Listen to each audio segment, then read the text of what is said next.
आपण यूट्यूबवर MPSCसाठी राज्यसेवा प्री आणि कंबाईन प्रीसाठीची स्ट्रॅटेजी सिरीज सुरू केली होती.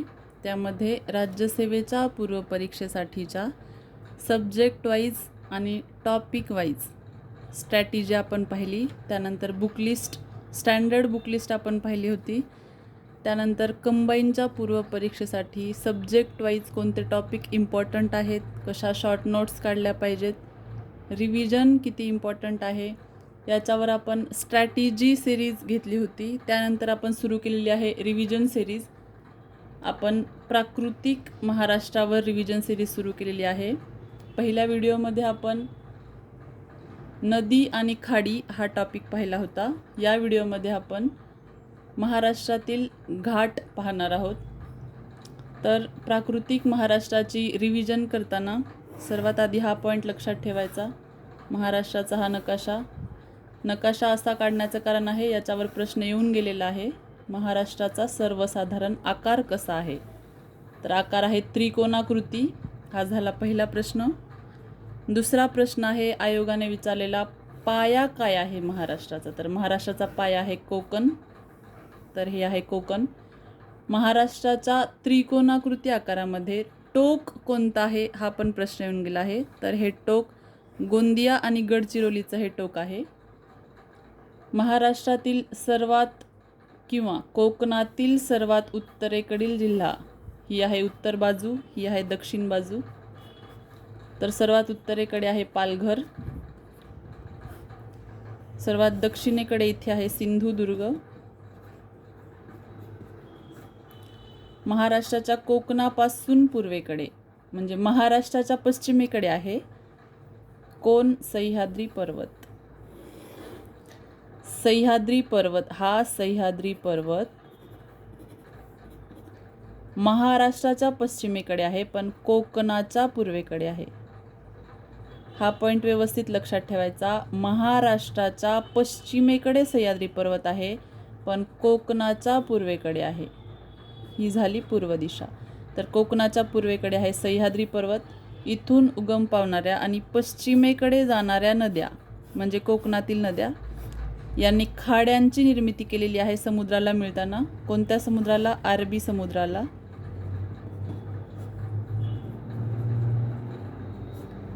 तर हे 5-6 पॉईंट जे आहेत हे आयोगाचे PYQ आहेत. याच्यावर वारंवार प्रश्न विचारला जातो. आयोगाचा जास्तीत जास्त भर आहे प्राकृतिक महाराष्ट्रावर. प्री असो, मेन्स असो, राज्यसेवेचं GS1 असो, कोणताही पेपर प्राकृतिक महाराष्ट्रावर जास्तीत जास्त भर असतो MPSCचा. हे बेसिक पॉईंट आहेत, हे सारखे रिव्हिजन करायचे. कोणते? महाराष्ट्राचा आकार त्रिकोणाकृती आहे, पाया कोकणात आहे, टोक हे गोंदिया आणि गडचिरोलीकडे आहे, कोकणाच्या पूर्वेकडे सह्याद्री पर्वत आहे, कोकणाच्या पूर्वेकडे पण महाराष्ट्राच्या पश्चिमेकडे. हा झाला महाराष्ट्र, हा झाला महाराष्ट्र. महाराष्ट्राच्या पश्चिमेकडे सह्याद्री पर्वत आहे पण कोकणाच्या पूर्वेकडे आहे. तर कोकणावरून इकडे झाली पूर्व दिशा. पूर्वेकडे वाहणाऱ्या नद्यांच्या आपण नद्या या टॉपिकमध्ये रिव्हिजन करूया. सह्याद्रीपासून पश्चिमेकडे वाहणाऱ्या कोकणातील नद्यांनी समुद्राला मिळताना, कोणत्या समुद्राला? अरबी समुद्राला मिळताना खाड्यांची निर्मिती केलेली आहे. हे खाडी आणि नदी टॉपिकमध्ये आपण पाहिलं. आता आपण पाहणार आहोत महाराष्ट्रातील घाट. तर घाटांची निर्मिती कशी झाली किंवा घाट कुठे आहेत महाराष्ट्रामध्ये? तर कोकणाच्या पूर्वेकडे हा जो सह्याद्री पर्वत आहे हा पूर्ण महाराष्ट्रामध्ये, महाराष्ट्र पठार इथून इथपर्यंत महाराष्ट्र पठार आहे. तर ही झाली पठाराची बाजू. सह्याद्री पर्वत म्हणजे हा झाला उंचवट्याचा भाग, इकडे झाला समुद्रकिनारा. तर इथून इकडे येताना किंवा इथून इकडे जाताना इथे ज्या घाटांची निर्मिती झालेली आहे, या घाटांची निर्मिती, या घाटांचा क्रम, घाट कोणत्या 2 गावांना किंवा जिल्ह्यांना किंवा विभागांना, ठिकाणांना जोडतात हे आपण पाहणार आहोत. तर हा झाला महाराष्ट्र, हा आहे सह्याद्री पर्वत. इकडून इकडे येताना, कोकणात येताना आणि कोकणातून इकडे जाताना हे जे घाट लागतात मध्ये, या घाटांवर वारंवार प्रश्न विचारले जातात. प्रीला, मेन्सला, GS1 असो राज्यसेवेचं किंवा कंबाईनची कोणतीही मेन्स असो, इम्पॉर्टंट पॉईंट आहे. आणि घाट इथे आहेत महाराष्ट्रामध्ये, लक्षात ठेवायचं. महाराष्ट्राच्या पश्चिम बाजूला कोकणाच्या उत्तर बाजूला सह्याद्रीमध्ये घाटांची निर्मिती झालेली आहे. हे आपण क्रमानुसार पाहूयात.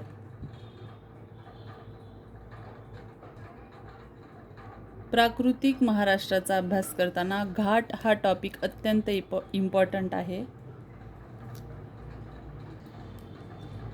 राज्यसेवेची प्री असो, कंबाईनची प्री असो, ग्रुप बी सीची प्री आधी सेपरेट होत होती, आता कंबाईन झाली आहेत. म्हणजे ग्रुप बी आणि ग्रुप सीचा प्रीचा पेपर एकच होतो. तर राज्यसेवेची प्री, कंबाईनची प्री, राज्यसेवेचा GS1चा पेपर, कंबाईनच्या कोणत्याही मेन्सला हा टॉपिक आहे. आपण नदी आणि खाडी टॉपिक पाहिला होता. आता आपण घाट पाहणार आहोत. तर घाटाच्या बाबतीत कोणते कोणते प्रश्न किंवा कोणते कोणते पॉईंट लक्षात ठेवायचे. तर सगळ्यात आधी हे 15 इम्पॉर्टंट घाट आहेत. त्यांच्यामध्ये जोड्या लावण्यासाठी प्रश्न येतात. घाट आणि मार्ग दिलेला असतो किंवा मार्ग आणि घाट दिलेला असतो. पहिला प्रश्न झाला जोड्यामध्ये असतो किंवा डायरेक्ट वाक्य दिलेलं असतं. आता घाटांच्या बाबतीत सर्वाधिक जास्त वेळा विचारलेला घाट हा आहे हनुमंते कोल्हापूर कुडाळ. हनुमंते घाट कोल्हापूर कुडाळ हा जोड्या लावामध्ये विचारला जातो, रिकाम्या जागामध्ये विचारला जातो, किंवा जे 4 वाक्य विचारले जातात राज्यसेवेचे किंवा कंबाईनच्या प्रीचे त्याच्यामध्येही हा घाट 4 वेळा विचारलेला आहे आत्तापर्यंत. आणि दुसरा प्रश्न झाला क्रम विचारले जातात. उत्तरेकडून दक्षिणेकडे क्रम किंवा दक्षिणेकडून उत्तरेकडे क्रम किंवा जोड्या, घाटांच्या आणि मार्गांच्या जोड्या विचारल्या जातात. रिकाम्या जागांसाठी विचारला जातो किंवा वाक्यांसाठी विचारला जातो. पण हा प्रश्न प्री किंवा मेन्सला असतोच, म्हणून याचं रिव्हिजन करायचं.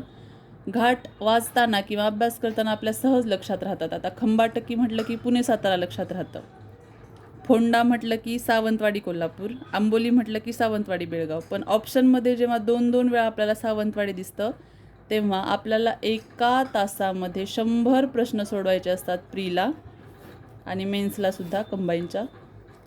तर एका तासामध्ये 100 प्रश्न आपल्याला फास्टमध्ये प्रश्न वाचतो आणि तेव्हा ऑप्शनमध्ये कन्फ्युजन होतं. म्हणून घाटांचा अभ्यास करताना किंवा घाट पाठ करताना व्यवस्थित लक्षात ठेवायचे किंवा ट्रिकनुसार लक्षात ठेवायचे.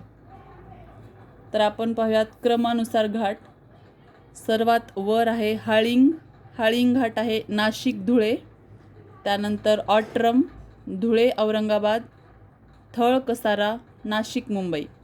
माळशेज घाटासाठी आत्तापर्यंत प्रश्न विचारल्यावर 2 वेगळे ऑप्शन आले आहेत. एकदा आला होता ठाणे नगर, एकदा आला होता कल्याण ओतूर, म्हणून हे दोन्ही लक्षात ठेवायचे.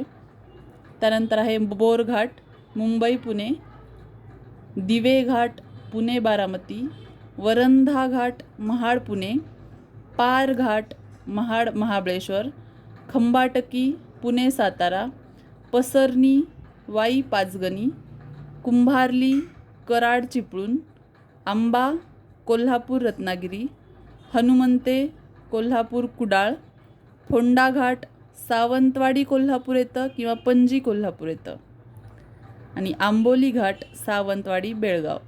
तर हे आहेत घाट आणि मार्ग. याच्यामध्ये जोड्या लावायला येतात, रिकाम्या जागाला येतात, किंवा एका वाक्यात उत्तर येतात, किंवा 4 वाक्य येतात, किंवा क्रम येतो उत्तरेकडून दक्षिणेकडे, दक्षिणेकडून उत्तरेकडे, किंवा असं डायरेक्ट वाक्य विचारलं जातं की महाराष्ट्रातील घाट उत्तरेकडून हळिंगपासून दक्षिणेकडे आंबोलीपर्यंत. तर हे वाक्य त्याच्यातलं बरोबर आहे. महाराष्ट्रातील घाट उत्तरेकडे हाळिंग किंवा ऑट्रम ह्या दोघांपैकी एक आलेला असतो. महाराष्ट्रातील घाट उत्तरेकडे हाळिंग घाटापासून दक्षिणेकडे आंबोली घाटापर्यंत पसरलेले आहेत. हे वाक्य राज्यसेवेला किंवा कंबाईनच्या पूर्वपरीक्षेला येतं किंवा मेन्सलाही येतं. याच्यामध्ये कन्फ्युजिंग असणारे घाट आपण ट्रिकनुसार लक्षात ठेवायचे. आता बोरघाट कसा लक्षात ठेवायचा? मुंबई पुणे, बोरघाट मुंबई पुणे. पुण्यामध्ये अभ्यास करणाऱ्या लोकांना मुंबईला जायला बोर होतं, असं बोर होत नाही, पण ट्रिकमध्ये लक्षात ठेवायचं पुण्यावरून मुंबईला जाताना बोर होतं, पुण्यावरून मुंबईला जाताना बोर होतं म्हणजे बोरघाट.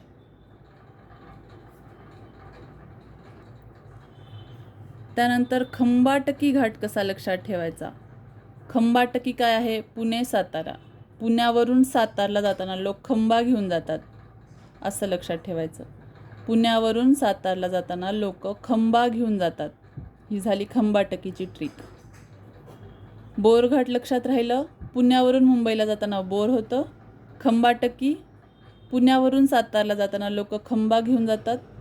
त्यानंतर दिवे घाट, पुण्यावरून बारामतीला जाणाऱ्या मुली, बारामतीच्या मुली लक्षात ठेवायचा. पुण्यावरून बारामतीला जाताना मुली दिवे घेऊन जातात. हे 3 घाट ट्रिकनुसार लक्षात ठेवायचे, म्हणजे जोड्या लावायला आपल्याला ट्रिक जर आपल्या लक्षात राहिली तर आपण डायरेक्ट जोडी लावून डायरेक्ट ऑप्शनपर्यंत पोहोचू शकतो. बोर घाट कसा लक्षात ठेवायचा? पुण्यावरून मुंबईला जायला बोर होतं. दिवे घाट, पुण्यावरून बारामतीला जाणाऱ्या मुली दिवे घेऊन जातात. खंबाटकी कसं लक्षात ठेवायचं? पुण्याहून सातारला जाणारे मुलं खंबा घेऊन जातात किंवा पुण्यावरून साताऱ्याला जाणारे लोक खंबा घेऊन जातात. हे 3 घाट ट्रिकनुसार लक्षात ठेवायचे, म्हणजे जोड्या लावायला सोपं जातं. आंबा कशावरून लक्षात ठेवायचा? रत्नागिरी, रत्नागिरीचा हापूस आंबा याच्यावरून लक्षात ठेवायचा. आंबा घाट कोणता? कोल्हापूर, रत्नागिरी. हनुमंते हा डायरेक्ट लक्षात ठेवायचा. हनुमंते, कोल्हापूर, कुडाळ. क हनुमंते कोणता आहे? क हनुमंते घाट, कोल्हापूर, कुडाळ. क म्हटलं की हनुमंते, आंबा म्हटलं की कोल्हापूर, रत्नागिरी, रत्नागिरीचा आंबा. खंबाटकी लक्षात ठेवायचं असेल तर पुणे सातारा, पुण्याहून सातारला जाणारे लोक खंबा घेऊन जातात. दिवे घाट कसा लक्षात ठेवायचा? पुणे बारामती, पुण्याहून बारामतीला जाणाऱ्या मुली दिवे घेऊन जातात. बोर घाट कसा लक्षात ठेवायचा? पुण्याहून मुंबईला जायला बोर होतं. तर हे 4-5 घाट ट्रिकनुसार लक्षात ठेवा. तुमच्या स्वतःचा ट्रिक ठेवा. हा हनुमंते घाट व्यवस्थित लक्षात ठेवा. हा 4 वेळा विचारलेला आहे MPSCने. तर उत्तरेकडून दक्षिणेकडे क्रम लक्षात ठेवा किंवा दक्षिणेकडून उत्तरेकडे क्रम लक्षात ठेवा. घाट आणि मार्ग यांच्या जोड्या लावायला प्रश्न असतोच प्रीला किंवा मेन्सला. रिव्हिजन करताना घाटांसोबत डायरेक्ट मार्ग लक्षात ठेवायचे. हाळिंग, नाशिक धुळे. ऑट्रम, धुळे नंदुरबार, धुळे औरंगाबाद. हाळिंग म्हटलं की नाशिक धुळे, ऑट्रम म्हटलं की धुळे औरंगाबाद, थळ कसारा म्हटलं की नाशिक मुंबई, माळशेज म्हटलं की ठाणे नगर किंवा कल्याण-ओतूर. कल्याण-ओतूर 2 वेळा विचारलेला आहे. हा ठाणे नगर 1 वेळा विचारलेला आहे. हाळिंग, नाशिक धुळे, ऑट्रम, धुळे औरंगाबाद, थळ कसारा नाशिक मुंबई, माळशेज ठाणे नगर किंवा कल्याण-ओतूर, बोर मुंबई पुणे, दिवे पुणे बारामती, वरंधा महाड पुणे, पार महाड महाबळेश्वर, खंबाटकी पुणे सातारा, पसरणी वाई पाचगणी, कुंभारली कराड चिपळूण, आंबा कोल्हापूर रत्नागिरी, हनुमंते कोल्हापूर कुडाळ, फोंडा सावंतवाडी कोल्हापूर किंवा फोंडा पणजी कोल्हापूर, आंबोली सावंतवाडी बेळगाव. हे सावंतवाडी जे कन्फ्युजिंग आहे ते पाठ करून ठेवायचे. आंबोली म्हटलं की सावंतवाडी बेळगाव, आंबोली म्हटलं की बेळगाव लक्षात ठेवायचं, फोंडा म्हटलं की पणजी लक्षात ठेवायचं किंवा गोवा लक्षात ठेवायचं, कोल्हापूर सावंतवाडी. तर ट्रिक आपला बोर घाट म्हणजे पुण्याहून मुंबईला जाताना बोर होतं. दिवे घाटासाठी पुण्याहून बारामतीला जाणाऱ्या मुली दिवे घेऊन जातात. खंबाटकी पुण्याहून सातारला जाणारे लोक खंबा घेऊन जातात. त्याच्यानंतर आंबा घाट लक्षात ठेवायचा रत्नागिरीच्या हापूसवरून. तर हा क्रम पण लक्षात ठेवायचा, जोड्यांसाठी पण लक्षात ठेवायचा, ट्रिक पण लक्षात ठेवायचा, व्यवस्थित पाठ करून ठेवायचं. प्रीसाठी आणि मेन्ससाठी दोघांसाठीही इम्पॉर्टंट टॉपिक आहे हा. समजलं? ऑल द बेस्ट सर्वांना. आपण रिव्हिजन सिरीज सुरू केलेली आहे यूट्यूबवर.